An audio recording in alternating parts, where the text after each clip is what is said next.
राजस्थान की राजनीति की बात करें तो हमेशा से ही एक मुद्दा चर्चाओं में रहता है और वो खेमा है कांग्रेस का सचिन पायलट और अशोक गहलोत गुट का।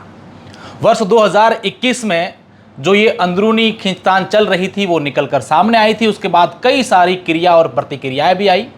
हाल ही में वो मुद्दा एक बार फिर चर्चाओं में आया।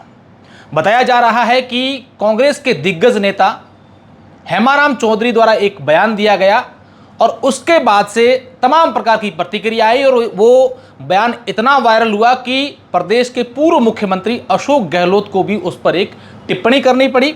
आज हमारे साथ खास बातचीत करने के लिए हेमाराम जी स्वयं हैं और इनसे जानते हैं कि प्रदेश में क्या चल रहा है, क्योंकि इनके पास जो राजनीतिक अनुभव है, पूरा अपना जीवन जो है वो राजनीति में इन्होंने बिताया है और हाल ही में इन्होंने घोषणा भी की थी कि मैंने राजनीति से संन्यास लिया है। और वही जो है सलाह अशोक गहलोत को भी दी थी कि जिस तरीके से मैंने राजनीति से दूरी बनाई है, दूसरों को मौका दिया है, ऐसे अब उन्हें भी नयों को मौका देना चाहिए। हेमाराम जी, आपका एक बयान काफ़ी चर्चाओं में है। मैंने कोई अशोक जी गहलोत को सलाह नहीं दी। हाँ, आपने मेरा बयान सुना होगा। हाँ हाँ, मैंने उसमें यही कहा कि मैं अशोक जी गहलोत को सलाह दूं इस स्तर का हूँ नहीं। वो राजस्थान के 3 बार मुख्यमंत्री रहे, 5 बार एमपी रहे, 3 बार प्रदेश अध्यक्ष रहे, कितनी बार और मंत्री, केंद्र में मंत्री भी रहे। तो मैं उनको सलाह दूं तो कोई मतलब ही नहीं और देने का सवाल ही नहीं। तो जो आपका बयान था वो ये कर रहा था कि मैंने तो राजनीति इतने साल कर दिया, मैंने संन्यास देके मैंने मेरे बारे में कहा। हाँ, मैंने राजनीति संन्यास ले लिया क्योंकि मेरी अब उम्र हो गई, तो फिर नए और युवा लोगों को राजनीति में मौका मिले। हाँ, ये मैंने मेरी सोच की बात कही। हाँ, बाकी मैं अशोक जी मुख्यमंत्री जी को सलाह दूंगा। ऐसा आपका ये भाव भी है कि भाई अब जो पुराने नेता हैं उनको अब संन्यास लेकर के नए युवाओं को मौका मिलना चाहिए, ऐसा आप सोचते हैं? होना चाहिए। उम्र के साथ उम्र का एक तकाजा होता है, तो उम्र के हिसाब से दूसरे को अगर मौका दे तो वो ज़्यादा अच्छा काम कर सकते हैं। जो मेरा ऐसा सोचना, आज की समय में मैं जो आज काम कर सकूं उससे ज़्यादा मेरे से कम उम्र के लोग ज़्यादा कर सकते हैं। मैं जब पहली बार विधायक 1980 में बना, उस समय मेरे काम करने की जो क्षमता थी वो आज क्षमता नहीं है। इस बात को स्वीकार करने में कोई परहेज नहीं होना चाहिए। तो क्यों हेमाराम जी आपको लगता है कि तमाम जो नेता है, लीडरशिप है, आज 50-60 साल राजनीति में रहे, लेकिन उसके बाद भी उनको पद की मनसा आज भी है, पद की चाह आज भी है? अब ये तो वही जाने। हाँ, उनके बारे में तो मैं मेरी तरफ से उनको क्या कहूँ। मैं तो मेरी सोच की बात मैंने कही। मैंने खूब रैली, मैं पहली बार 1980 में एमएलए बना। हालांकि राजनीति में पहले से भी था। मैं 1973 में वकालत शुरू की, तब भी था। छात्र जीवन में भी था। भैरू सिंह जी अमृतनाथ बाड़मेर में खड़े हुए तो उस समय भी था। उससे पहले भी था। वृद्धिचंद जी बाड़मेर से एमएलए थे। छोटा लेवल था मेरा, पर उससे पहले ही राजनीति। पर अब इतना लंबा समय हो गया राजनीति में, आखिर ये अम्मी लोग जनता की सेवा करेंगे, दूसरा कोई सेवा कर ही नहीं सकता, ऐसा भी नहीं है।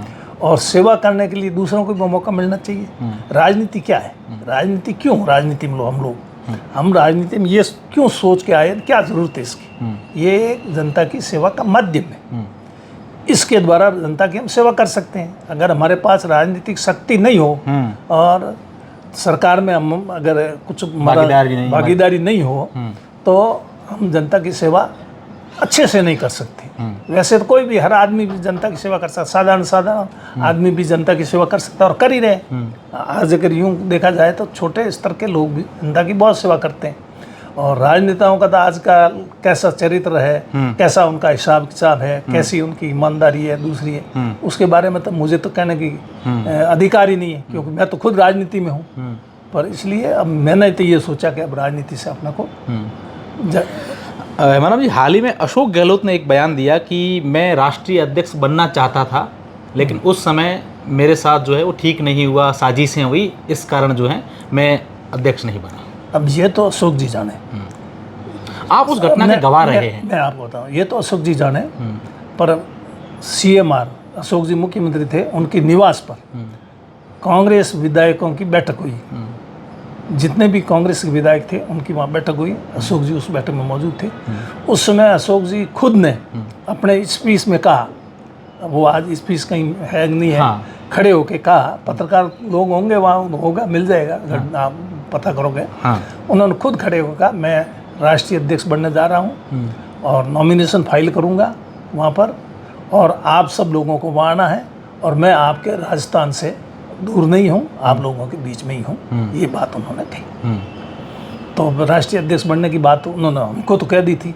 अब फिर उसके बाद में क्या हुआ वो तो अब अशोक जी जाने, अशोक जी को ज़्यादा ध्यान है, हमारे को तो इतना इसका कोई ध्यान है नहीं, क्योंकि हम तो छोटे स्तर के आदमी हैं। मैं तो कभी दिल्ली टिकट मांगने के लिए गया नहीं, कभी मंत्री बनने के लिए दिल्ली गया नहीं। पार्टी ने आदेश दे दिया, चुनाव लड़ लिया, आदेश नहीं दिया, नहीं लड़ा। एक बार आदेश नहीं दिया, परशुराम जी मदेरणा गुड़ामाल ने चुनाव लड़ा, मैंने चुनाव नहीं लड़ा, परशुराम जी को वहाँ से जीता करके भेजा। एक बार 80 में मैंने टिकट बाड़मेर से मांगा था विधानसभा क्षेत्र से, लेकिन मेरे को बाड़मेर से टिकट मिला नहीं और गुड़ामाल ने से दिया। तो फिर पार्टी का आदेश था, इसलिए गुड़ामाल ने चुनाव लड़ा। हालांकि टिकट मिलने के बाद में मैं जयपुर आया मना करने के लिए कि भाई मैं चुनाव नहीं लड़ूंगा, क्योंकि गुड़ामाल में से मेरा कोई लेना देना था नहीं। बाड़मेर से तो मैं इच्छुक था चुनाव लड़ने का, क्योंकि बाड़मेर मेरा कार्य क्षेत्र था। गुड़ामाल उस समय मेरा कोई कार्य क्षेत्र था नहीं, कोई मेरे लोगों की पहचान वगैरह कुछ था भी नहीं, और मुझे कोई उम्मीद भी नहीं थी जीतने की। फिर भी पार्टी ने आदेश दिया तो मैंने लड़ा। उसके बाद में फिर 90 के अंदर पार्टी ने मेरे को वापस बाड़मेर में चुनाव लड़ने का आदेश दिया। 80 में तो मैंने मांगा, जब तो टिकट दिया नहीं, और 90 में मैंने मेरे गुड़ामाल से 80 और पीछे 2 बार एमएलए रह गया, तो मेरा कार्य क्षेत्र हो गया वहाँ पर कहा गया 90 में नहीं, आपको बाड़मेर से चुनाव लड़ना, बाड़मेर से लड़ दिया।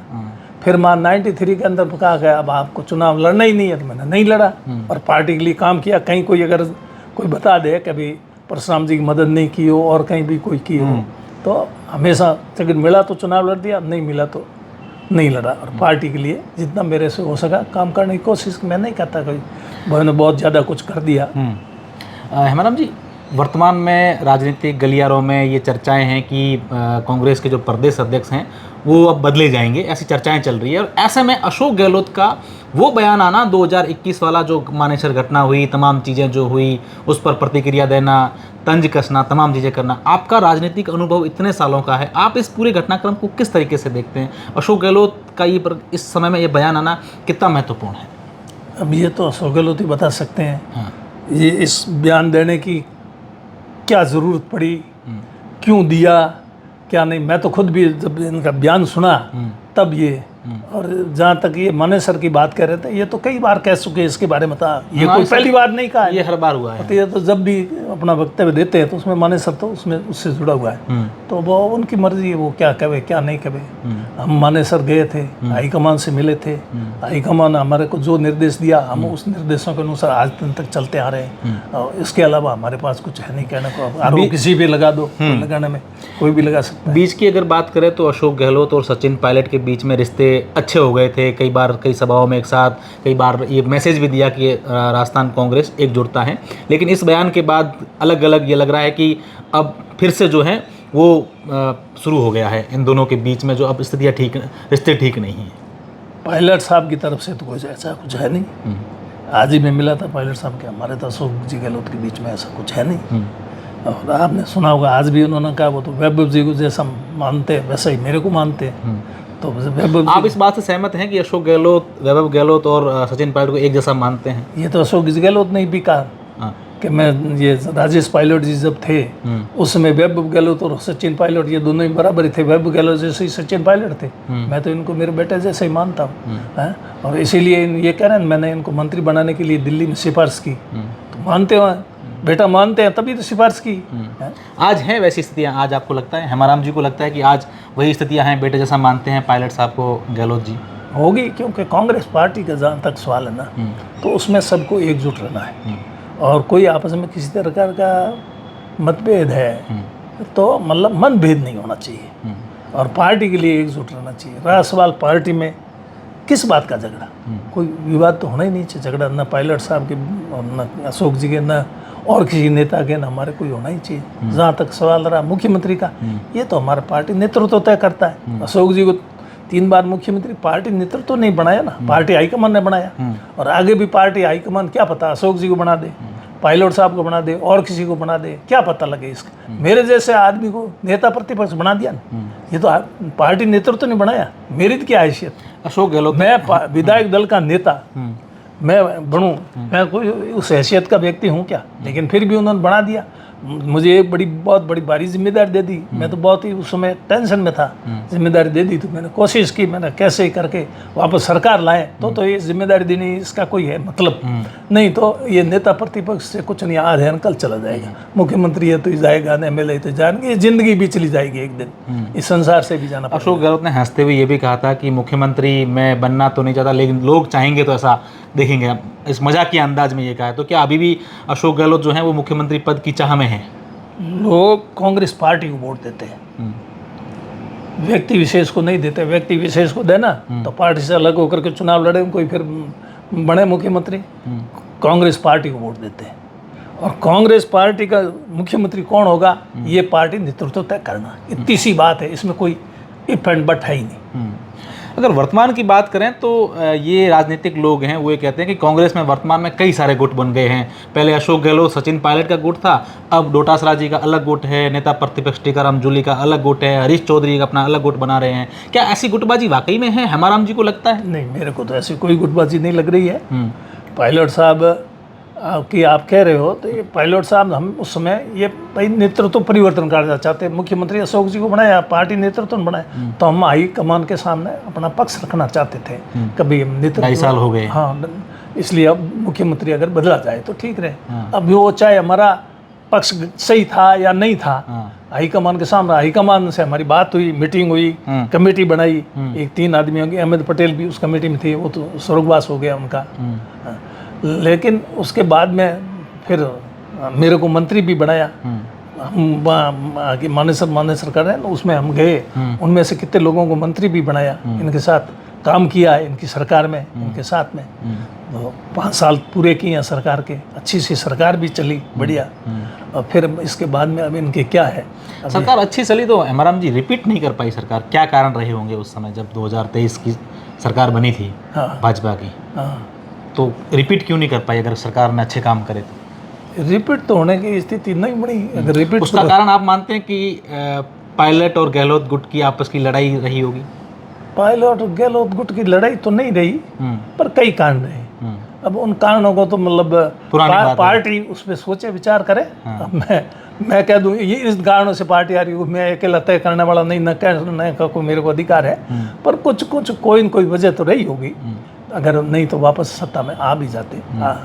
लेकिन जो भी वजह रही, अब उस पर फिर से बैठ करके पार्टी के नेताओं को विचार करना चाहिए और इस बार वापस हम सत्ता में कैसे आए, बस इस पर ही पार्टी को फोकस करना चाहिए। और हम लोगों को आपस में इस झंझट में नहीं पड़ना चाहिए कि ये आदमी मेरा है, इसको टिकट दो, इसको दो। मैं नेता परिषद था, 200 आदमियों की टिकटों की सिफारिश में तो राय तो मेरी ली गई थी। सोनिया जी के साथ में हम मीटिंग में बैठते थे, कई बार मीटिंग हुई, एक बार नहीं कई बार। सीपी जोशी जी भी थे। तो हमने जो उम्मीदवार की जिसकी भी राय दी, वो ये सोच के कि ये भी जीतने वाला है और जीत के आ जाए, 100 से ऊपर हमारे MLA आ जाए, हमारी सरकार बन जाए, क्योंकि हमारी सरकार थी नहीं उस टाइम, सरकार नहीं थी हमारी। तो 100 से ऊपर MLA आ गए और हमारी सरकार बन गई और अशोक जी मुख्यमंत्री बन गए, मैं मंत्री बन गया। 5 साल राज चला और 5 साल बाद में फिर चुनाव हुए, फिर हम हार गए, हमारी सरकार नहीं बनी। फिर बाद में सरकार फिर 5 साल के बाद में उस समय 21 ही MLA आई और फिर पायलट साहब अध्यक्ष बने, फिर हमारी सरकार बनी, फिर वापस हमारी सरकार चली गई। तो कहीं न कहीं कोई इस पर सोचने की जरूरत है। अभी आप कह रहे हैं कि जब पायलट साहब अध्यक्ष थे तो उन्होंने खूब मेहनत करी और नो डाउट सबने देखा भी होगी। 21 से अगर सरकार बनी है तो बिना मेहनत के तो नहीं होता होगा। मैं भी कहता हूँ, मैं नेता परिषद था, सीपी जोशी थे, सीपी जोशी जी ने भी खूब मेहनत की।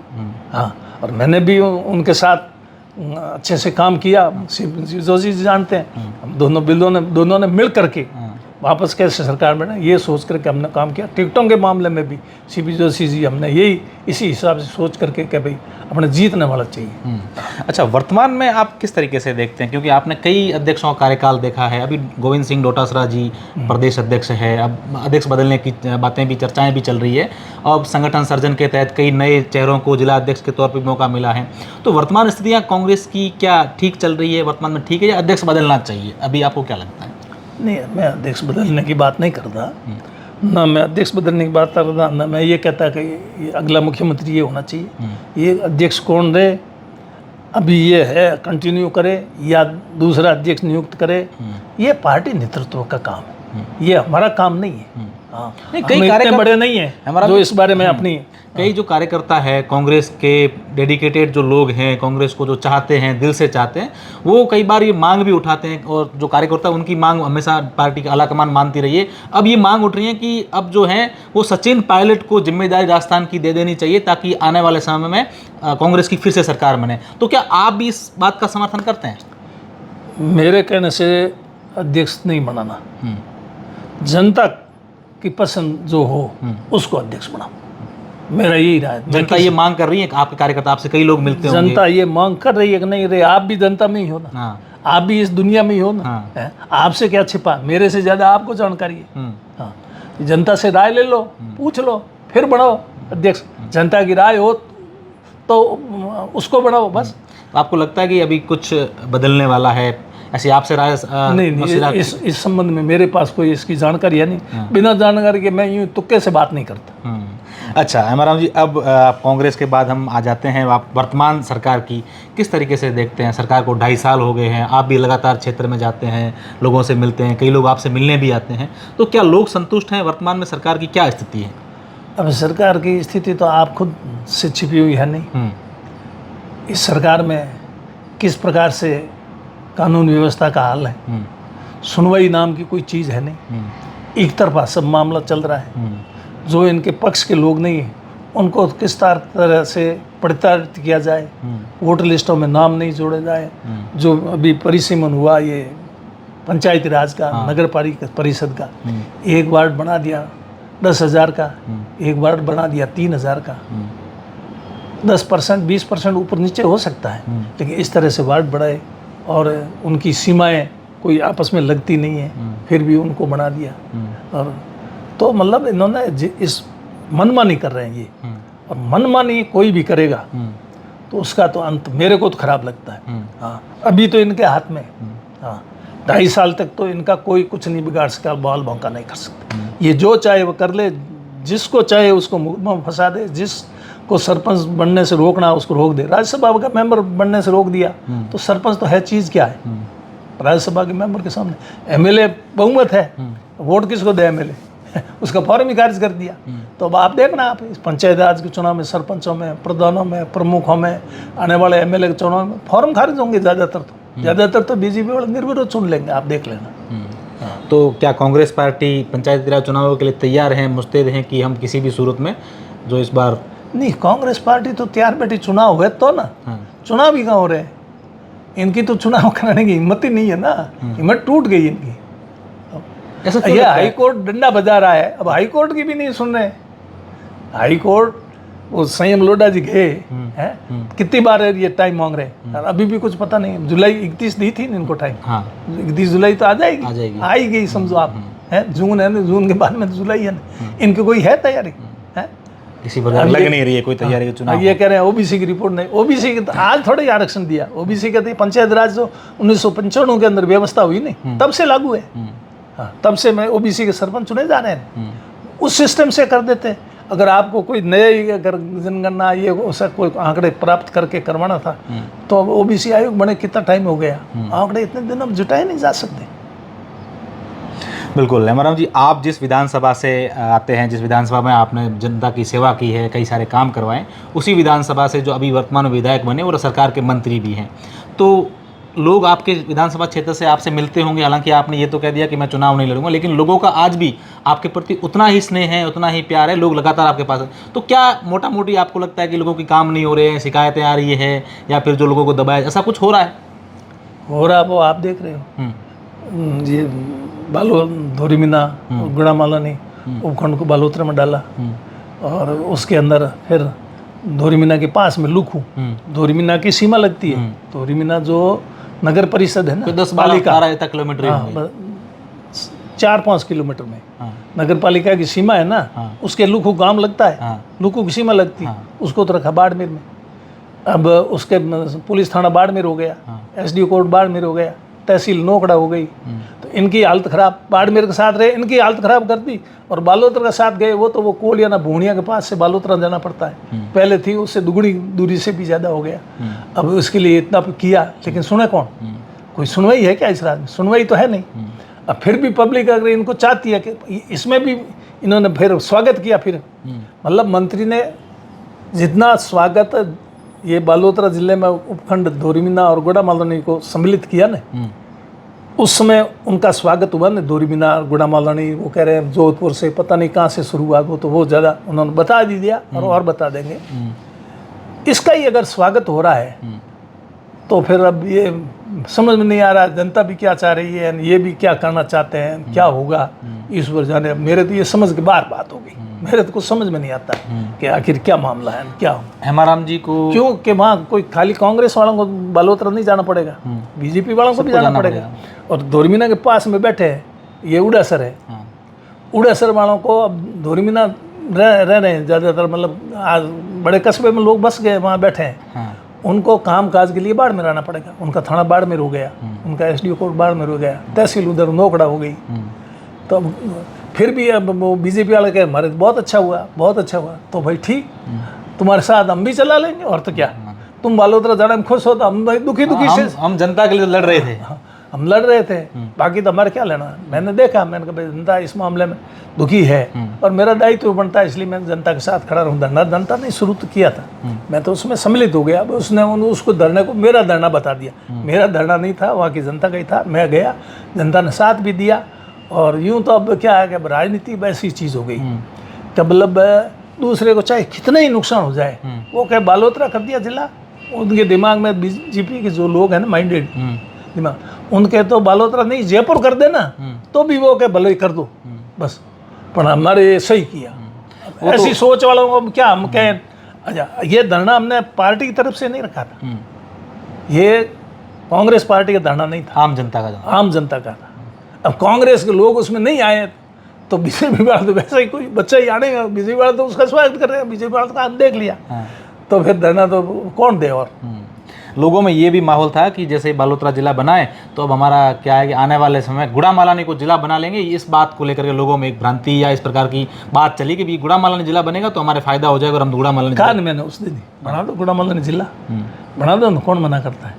अभी तो मैं वो तो हम तो धरना उठाते भी नहीं, लेकिन ये मई 27 तक रोक लग गई। राजस्थान सरकार के हाथ में नहीं, अब हाथ में नहीं। हाँ, मैं तो समझ, इस बात को समझने वाले आदमी के लिए बात है, जो नहीं समझे उसके लिए तो क्या है। हाँ। मुझे मालूम है कि ये सब भजन लाल जी के हाथ में नहीं है करना, क्योंकि भारत सरकार रोक लगा दी, जनगणना काम शुरू हो गया।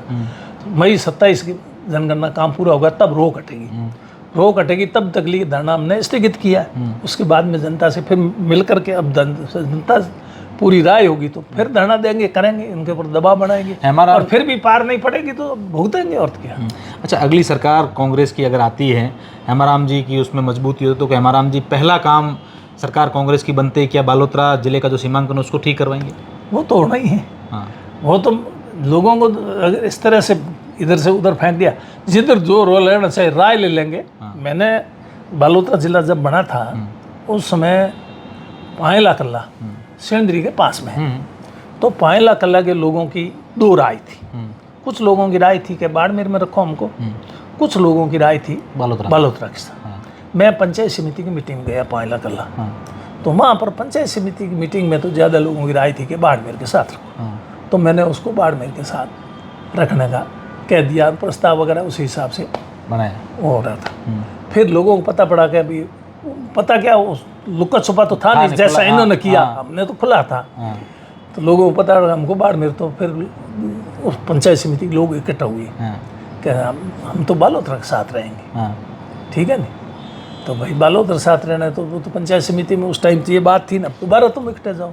फिर मैंने कहा आप धोरीमीना समिति की मीटिंग नहीं, पंचायत समिति के आम पब्लिक आप पहला पे इकट्ठे हो जाओ और मैं आ जाता हूँ वहाँ, जो आप निर्णय करेंगे वो जो आप निर्णय हो वो कर देना। फिर आम पब्लिक में गया तो पर वहाँ फिर ज़्यादा लोगों की राय ये थी कि हम बालोतरा के साथ रखो।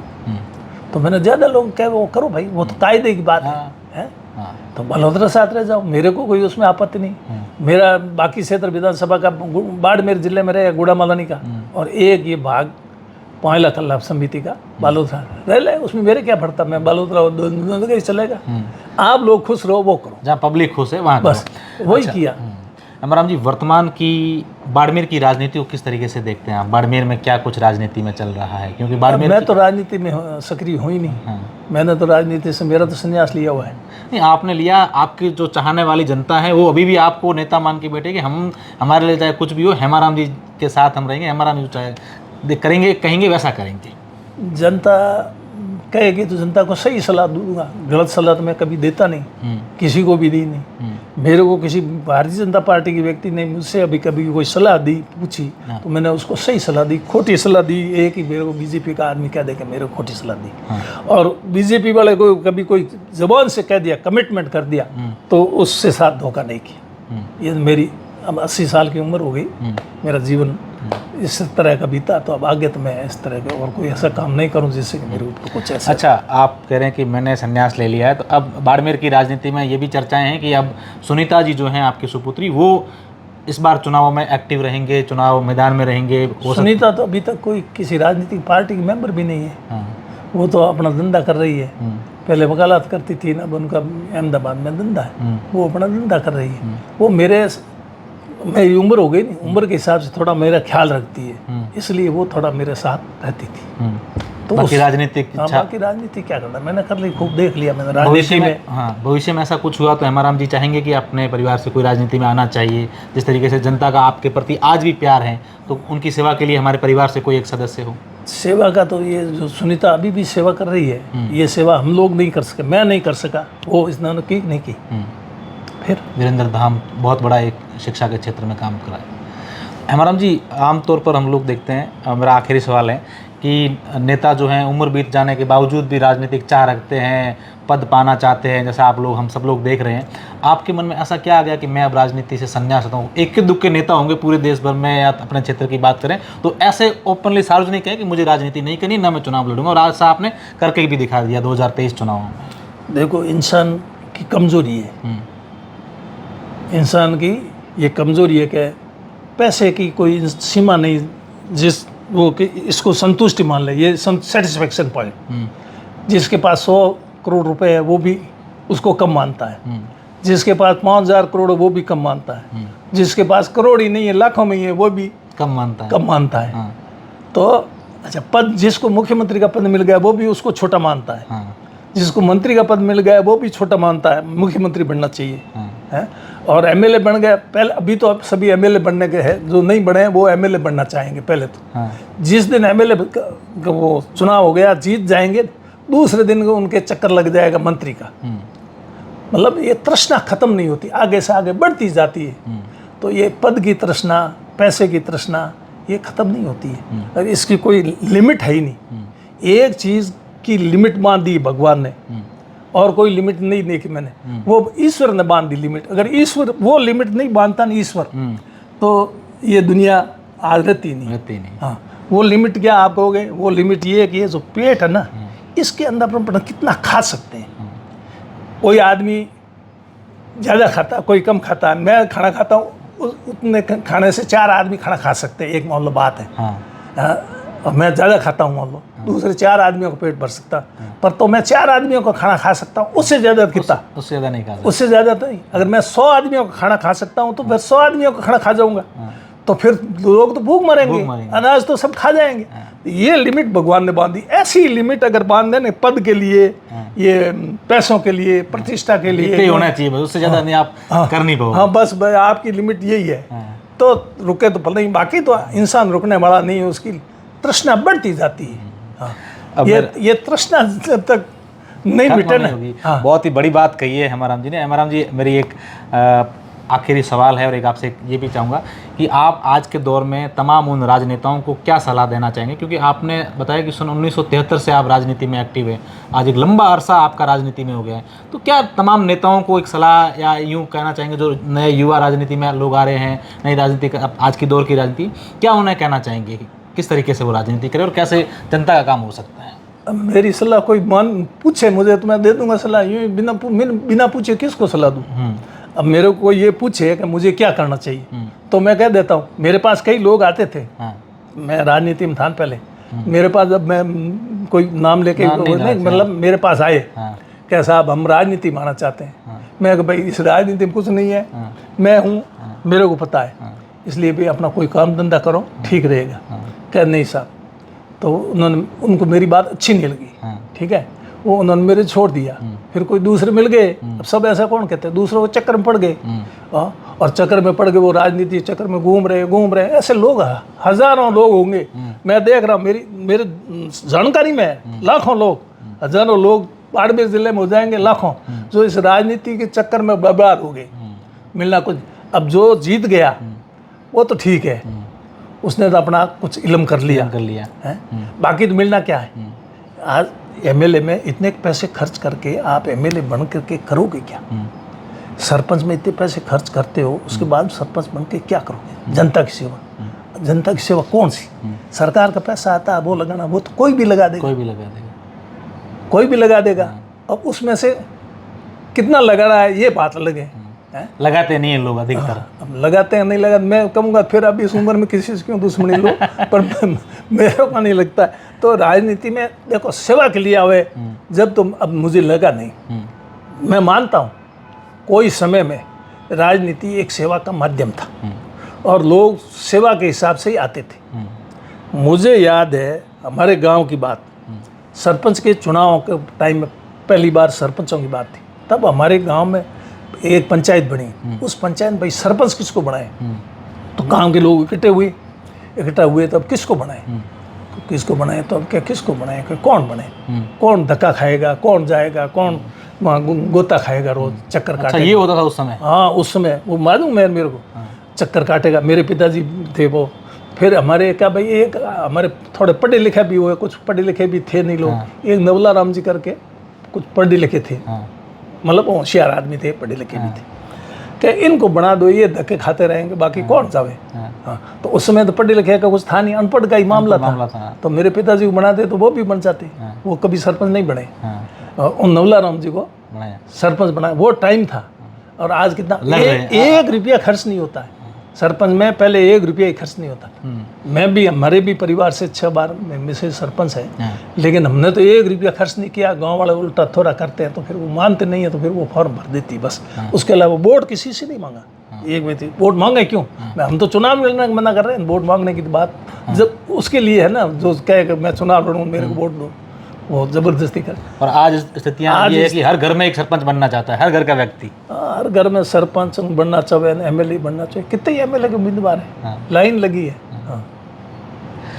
बिल्कुल, ये हेमाराम जी थे, जिनको वाकई में आज न सिर्फ मारवाड़ क्षेत्र में बल्कि राजस्थान में जो अच्छी राजनीति करने वाले तमाम नेता हैं वो उनको आदर्श मानते हैं। इनके कई सारे एथिक्स सिद्धांत जो हैं उनका कई लोग अनुसरण भी करते हैं, और आज इन्होंने कई मुद्दों पर बातचीत की है। बहुत बहुत धन्यवाद।